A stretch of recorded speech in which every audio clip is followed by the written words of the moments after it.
Back in 2000 or 2001, I was driving by myself from visiting my mom in Colorado back to Arizona.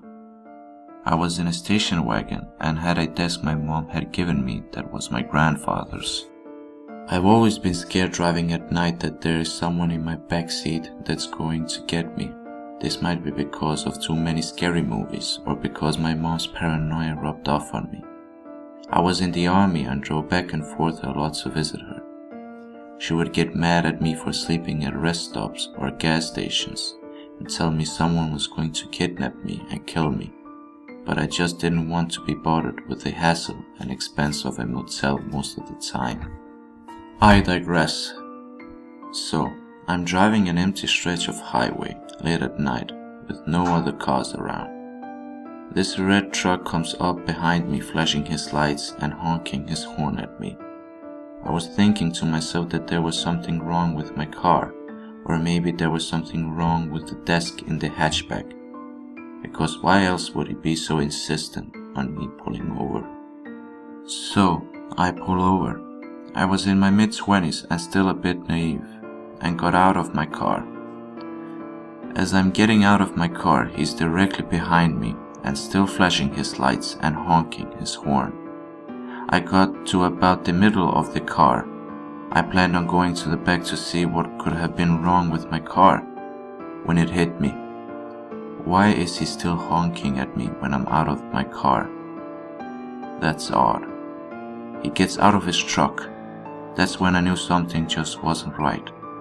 I jumped back in my car and sped off. The next exit was 45 miles or so away. He followed me the entire time.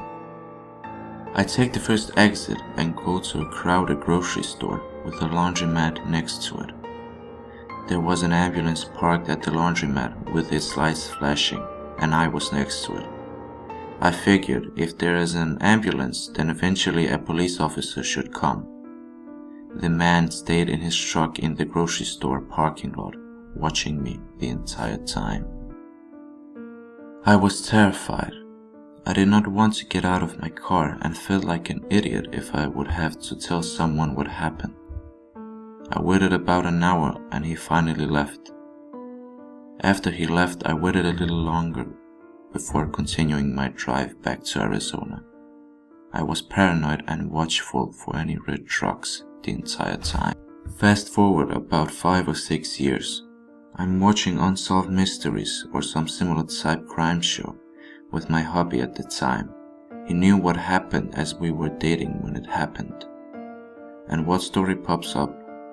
One about a man on that exact stretch of highway with a red truck that used those exact tactics to get a few women to pull over and murder them. I really am glad that my gut told me something was wrong and to get back to my car and drive.